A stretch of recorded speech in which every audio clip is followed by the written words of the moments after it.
Still unable to find the right words, I gently embraced my granddaughter, Wendy. "I'm sorry, your mom is." I told her in a trembling voice that your mom had gone a long way. It was a reality too harsh for a 10-year-old girl. No matter her reaction, I was prepared to support her. When Wendy learned what had happened to her mom, she suddenly smashed the photo frame in the living room. The acrylic frame contained a family picture of Wendy, my daughter, her husband, and me. There are 4 of us. It was only secured at the corners, so even a small effort from her was enough to shatter it. Silently, the photo alone fell to the floor. I couldn't understand her actions and raised my voice without thinking.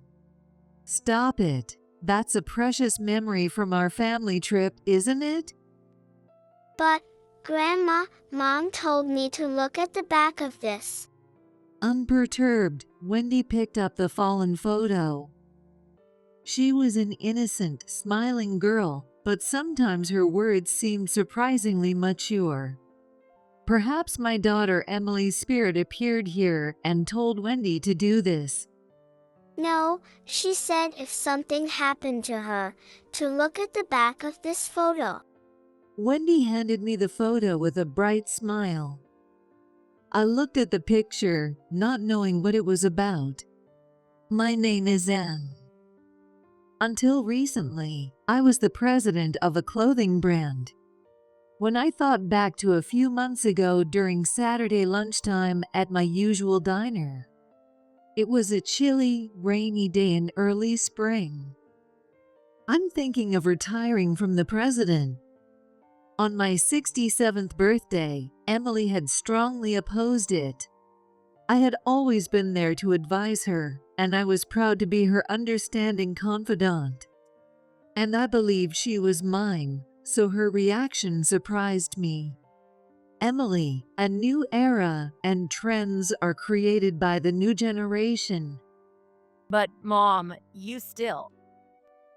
I want to leave my company in your hands. It will get even better that way," I assured her with a confident gaze. I knew she had the knack for spotting trends. All right, Mom, it's your cherished company. I'll make sure it grows even bigger. Her enthusiastic demeanor reminded me of my husband, who had passed away early. When the company was just starting, he was full of determination. "I will definitely make you happy." Then, right after Emily was born and I was savoring our happiness, he died in an accident. The loss came so suddenly I couldn't even feel sad, just blamed myself. But then, there was Emily. I had to protect and raise her, which spurred me on. Without Emily, I wouldn't have made it this far. Raising a daughter on my own while managing a business, I lived my life to the fullest. I was relieved I could get her through college. Her once dependable small back was now slightly taller and more reliable than mine. Now, Emily is dedicatedly pushing our company forward every day. She still consults me about anything uncertain or troubling her. Today, she called me for lunch to discuss her concerns about our relationship with a rival company. Mom, sorry to keep you waiting. Have you ordered yet? I'm just deciding now. As we both looked over the menu, we finished ordering through the touchscreen installed at the table. Then, Emily's expression sharpened as she switched to her business demeanor. So, you see, Nancy is. Nancy was Emily's classmate and the president of a rival company. They met in college and remained in touch even after graduating and getting married. I had met her several times, a person who appeared serene yet possessed a remarkable sense of creativity. Nancy has also started her own company, and she's a good rival, competing in performance with Emily. Lately, though, there's something off about Nancy. She's suddenly become distant. Don't you know why? Not really. I've even been blocked on social media, wondering what to do. While munching on her specialty fried chicken with plenty of tartar sauce. What do you think? She stuffed her mouth full as she spoke. We've had these kinds of conversations before. But neither Emily nor I expected that she would become bitter enemies with her childhood friend. It would be best if they could meet and talk, but that seems difficult. And there's a bit about David too. Emily added with a troubled look. David is her husband and also the vice president. Lately, he's been making a lot of mistakes at work, and I have to cover for him. Really? Totally. He forgets his documents at meetings with clients, shows up late to meetings with bed hair. The stories of David's blunders continued, and it was stressful for Emily. I'm grateful to you, Mom. You raised me while running the company, and I really respect that. But Emily continued, looking down. That's why I want to run your company properly, but I hate that he's messing it up. After finishing our meal, we stepped outside. Basking in the early summer sun, I smiled and said, "He's trying his best. Remember, failure is the stepping stone to success. It'll get better." Emily puffed her cheeks, seemingly unconvinced. About 2 weeks after our lunch, we had a family dinner. Our family has a tradition of dining together once a month on the third Saturday. I always looked forward to these dinners more than anything. Since my husband passed away, I had become distant from my relatives, and I didn't have many friends nearby. Having retired from the presidency, I hardly talked to people anymore, so these occasions were especially important. I left home eagerly, arriving at the venue 30 minutes early. The place was a slightly upscale Taiwanese restaurant, renowned as a hidden gem in reviews. Seeing my overly excited self, the staff couldn't help but chuckle. "Oh my God." I was guided to a table marked reserved, where I waited for Emily and her family. Glancing outside the window, I noticed someone briskly walking under the street trees. It was Nancy. I leaned forward impulsively, but could only follow Nancy with my eyes through the glass. Since hearing from Emily, I had been somewhat worried. Nothing could be inferred from Nancy's brisk walking, but I wondered what she thought about Emily. As fellow business owners, shouldn't they have things in common? I had few friends in similar positions, but I rarely had fallouts with them. Therefore, it was hard for me to empathize with Nancy's feelings or Emily's. While I was thinking, Emily's family arrived, looking surprised. Mom, you're quite early. I guess I got the time wrong. I laughed awkwardly and urged them to their seats. Emily, her husband David, and their daughter Wendy each took their seats. Wendy is turning 10 this year. Her innocent smile is striking, but sometimes she acts surprisingly mature. We opened the menu and each picked our favorite dishes and sides to order. Grandma, I don't have a single cavity. Wendy announced proudly, showing off her neatly aligned teeth with a smile. Really? That's because you've been brushing well, haven't you? Yes. I brush my teeth morning and night. Wendy boasted, puffing out her chest. It was endearing to watch her, and it warmed my heart. Dad has cavities though, 6 of them. She glanced at David and giggled. Hey, don't tease adults too much. David smiled along though.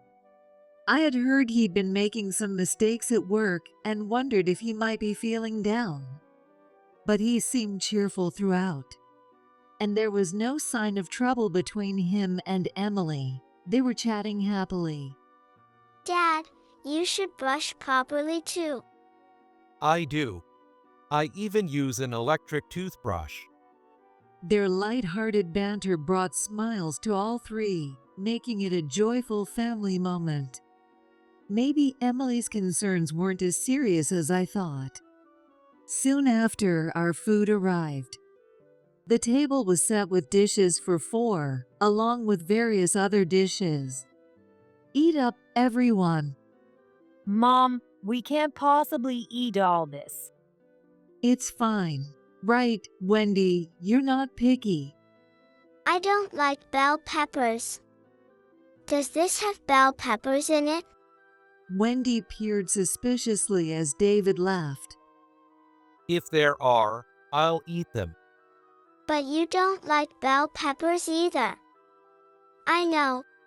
Called out by his daughter, David and Emily both burst into laughter, revealing a side of him I hadn't seen. No, that's not true. David chuckled sheepishly and began eating his noodle. Amid the cheerful atmosphere, I glanced around the restaurant. Perhaps because it was lunchtime, the place was bustling with customers. Staff were busy setting tables and guiding diners. In the kitchen, pans were sizzling as dish after dish was prepared. A hefty chef who seemed to be in charge shouted, "Table 7, xiao long bao." A waitress swiftly carried the dish out, eager to serve it hot. It's a nice place. The food is delicious. I sipped some dim sum soup and commented, Yes, and the atmosphere is great. But still, I think my wife's cooking is the best. Stop it. What are you saying? Emily laughed, a bit embarrassed but clearly pleased. It was a heartwarming moment until Wendy spoke up. Liar. What? In an instant, the adults froze. The bustle of the restaurant seemed to fade away, and an eerie silence fell over us. The 3 adults stared at Wendy. Wendy, what did you just say? While forcing a smile, I asked Wendy. I said Dad was a liar because Dad always leaves Mom's cooking. No, that's not it. It's because I snack too much before dinner. Wendy looked at me skeptically as I awkwardly tried to explain. But her expression quickly changed back to one of innocence, and she burst into laughter. Really? Dad, that's not good. That's right. Wendy's been patient. From now on, no snacks for Dad. Oh, come on. That's not fair. Laughter filled the air, and the 3 of us were smiling again. Before we knew it, the sounds around us became audible again, and the lively atmosphere seemed to return. After dessert, which was almond jelly, we ended our meal without incident. As we were leaving, I lingered a bit to say goodbye to Emily's family. Grandma, thanks for the dinner today. Bye-bye. See you, Wendy. She waved her little hand vigorously and ran off in the opposite direction I was going. What was with Wendy I saw today? Both Emily and David just laughed it off, saying, "She's always like that," which also worried me. Mom, see you next month. We'll treat you next time. With those words, the 2 disappeared into the crowd with Wendy. It was a fun and enjoyable meal as usual, and I felt the usual pang of sadness at parting. But something nagging at me felt like a splinter had formed. Although Emily and I said, "See you next month," it was unexpectedly betrayed. Just a few days after our meal, Emily was in a car accident. I rushed to the hospital, but it was too late. She was only 38. I can't believe it. Why? Emily lay on the hospital bed, her eyes firmly closed. David had come out to the hallway soon after arriving, and I could hear his sobs, which were not my imagination. Both David and I were engulfed in grief and could not speak for a while. David, who regained his composure first, came up to me with a tear-streaked face. I'm sorry, I have a meeting soon. Could you pick up Wendy for me? Oh, you have a meeting. And I think I'll be busy and away from home for a while, so I'd like you to take care of Wendy. I simply replied, okay, and watched David leave. The suddenness of it all left me in a daze. Unlike David, I wasn't strong enough to act immediately after losing a loved one. The days I spent with my daughter flashed through my mind in an instant, almost missing Wendy in them. Wendy should be getting out of school about now, and she doesn't know about this yet. How should I tell her about her mom's death? I headed to Emily's house. Using the spare key from the mailbox to enter, I started preparing to take care of Wendy. Soon after, Wendy came home. Grandma, She must have sensed something from seeing me. Dropping her pastel-colored backpack in the living room, she came closer.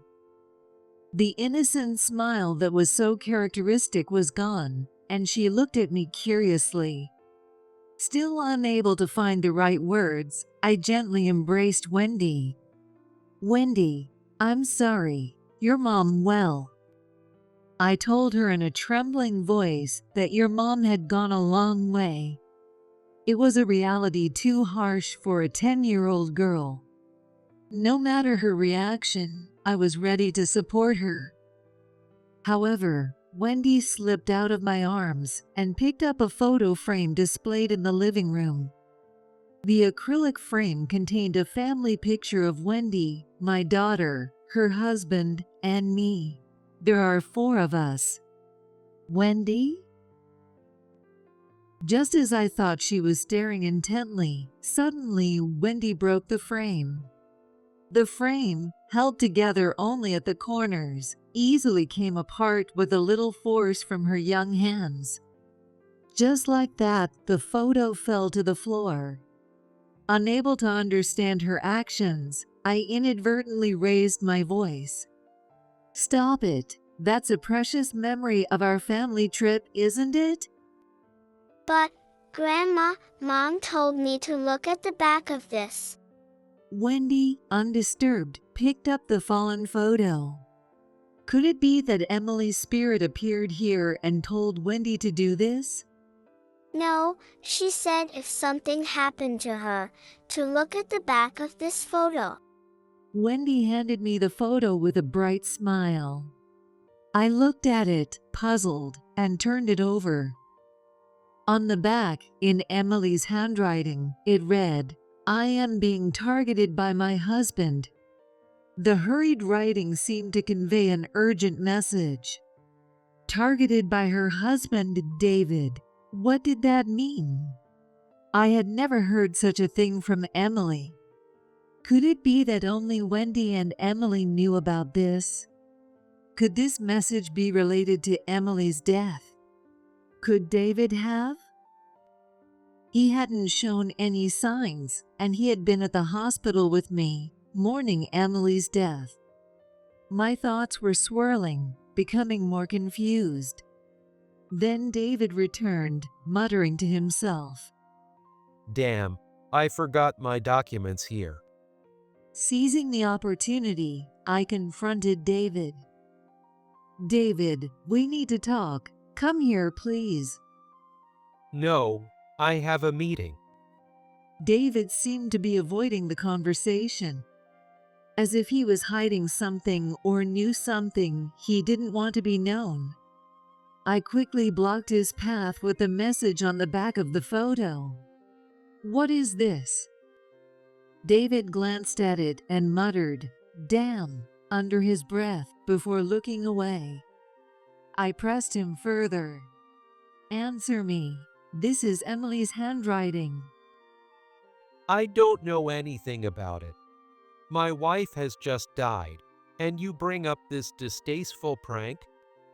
Emily told Wendy to look at this if something happened to her. Why don't you know? Emily? David was clearly agitated, his eyes darting around as he began to sweat. No matter what I asked, David kept denying any knowledge. Then Wendy quietly added, It makes sense that Dad wouldn't know. Mom and Dad never talked about anything at home. Wendy, stop it. Mom said it was pointless to talk to Dad. He never listened to her anyway. But when we met last time, you two seemed to be getting along well." That was just trying not to worry you, Grandma. That's why they pretended to get along. Wendy, stop talking nonsense. It's the truth. Dad's the liar. Who are you calling a liar? David, enraged, raised his fist. I thought he was going to hit Wendy, so I instinctively jumped on him. "Stop! Don't you dare touch Wendy!" Let go. He swung his raised fist down on my back. Ouch! Grandma, I fell to the floor with a dull thud. Wendy came over and looked into my face, her eyes brimming with tears. If things continued this way, both of us might end up being hit by David. He was mumbling something, his face red and his shoulders shaking. It's all her fault. Everything. I didn't know whom he was blaming. I managed to get up and urged Wendy to go outside. no. I'm not leaving without you, Grandma. Tears finally spilled from Wendy's eyes. She clung to me crying, while David continued to mutter to himself. Holding my aching back, I crawled toward the entrance. Noticing this, David shouted, "You're not getting away," as he picked up a pair of scissors and started to chase us. We were just a few steps from the door, but it wasn't enough. "Help!" I shouted as I shielded Wendy. That was when it happened. The door suddenly opened and someone burst in.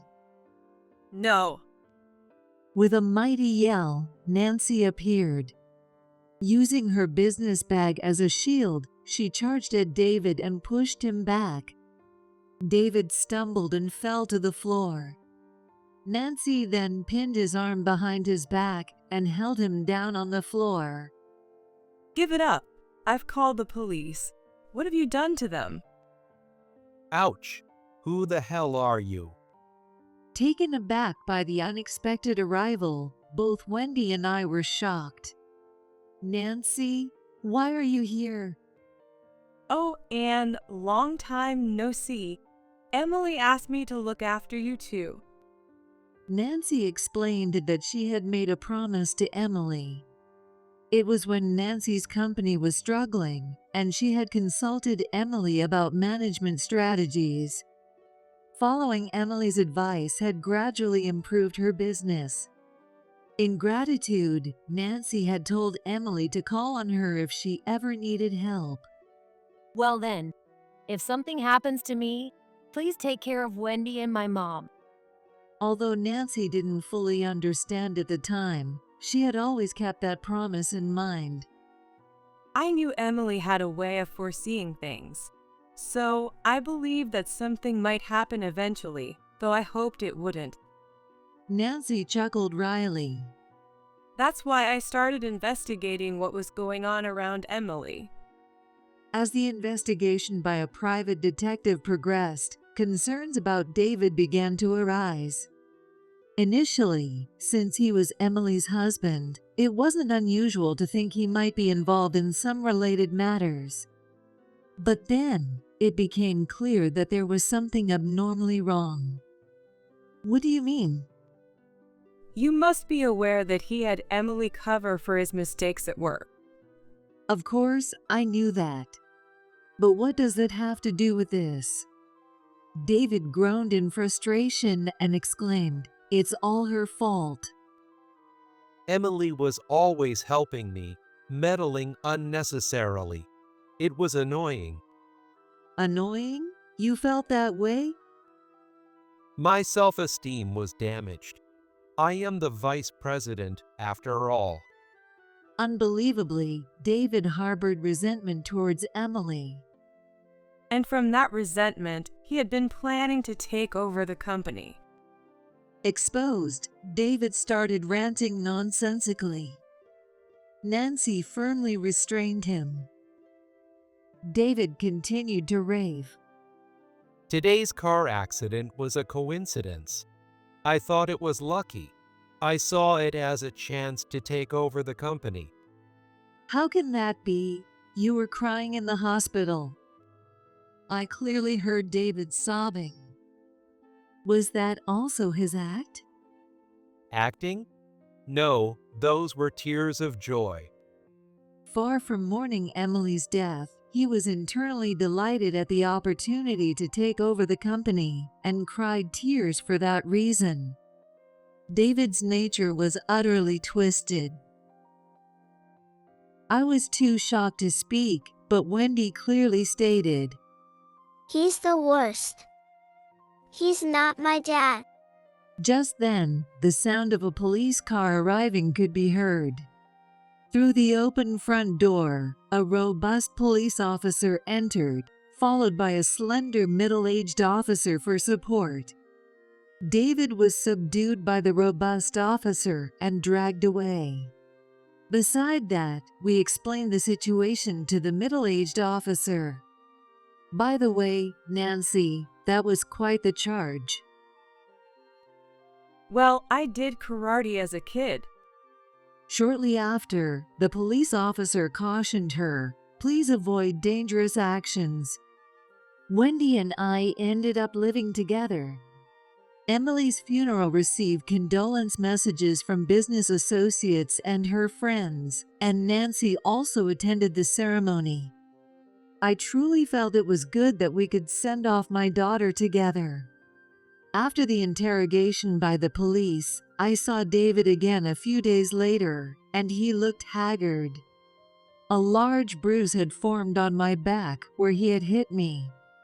On Nancy's advice, I went to the hospital, got a medical report, and submitted it where necessary. Whether it was because of that or not, David was eventually convicted of assault. I imagine he's in prison now. I decided to legally adopt Wendy and raise her myself. With everything that happened, I felt drained of both physical and mental energy. But I can't afford to fall apart for Wendy's sake. I must protect this child left by Emily. I'll try to hang in there a little longer. I whispered to myself as I watched Wendy's sleeping face. After the funeral, Nancy invited me for tea, and we went to a chic cafe near the station. There, Nancy confessed that she hadn't genuinely disliked Emily. Embarrassing to admit, but I was jealous of Emily. Jealous? Why? I realized that no matter how hard I tried, I could never beat Emily. Nancy confessed after discussing business strategies, which confirmed her feelings. I was jealous and frustrated, and I ended up blocking her on social media to distance myself. She continued, taking a sip of her latte before adding, But really, deep down I respected Emily. Nancy said this with a hint of sadness. Perhaps somewhere in her heart, she regretted blocking Emily on social media. If I had known it would come to this, I honestly wish I had reconciled with her. For Nancy, Emily was a rival, but also someone worthy of respect. Nancy, thank you for being a friend to Emily, I said, to which Nancy smiled shyly. Then, the conversation shifted to what would happen with my company. With both the president and the vice president gone, rebuilding the company would be difficult. I was temporarily managing some parts, but I couldn't continue for long. I was considering transferring ownership and letting go of the company. Please let me do it. Nancy suddenly offered it, and I almost spit out my coffee in surprise. I hadn't expected Nancy to say that. But it's going to be tough. I fully understand the difficulties, but I want to protect the company that Emily and you cherished. Please let me. Nancy earnestly begged for it. I hesitated, but was moved by her enthusiasm and felt that I could entrust her with it. All right, I'll proceed with that in the board meeting. Thank you so much. This marked the beginning of Nancy and I growing closer. In the months that followed, we often dined together, and I came to think of her like a daughter. Meanwhile, Wendy, though separated from her parents, didn't seem much bothered about her father. She had somewhat come to terms with her mother's death over these months. Honestly, I still couldn't believe Emily was gone, but I decided to live looking forward. Lately, Nancy also comes to visit, paying respects to Emily's portrait. Wendy and she have grown closer, and their outings together have increased. Today, we enjoyed a girls' day out at the diner where Emily and I used to have lunch. Nancy, guess what? I don't have a single cavity. Wendy proudly boasted. I couldn't help but hope for such peaceful days to continue.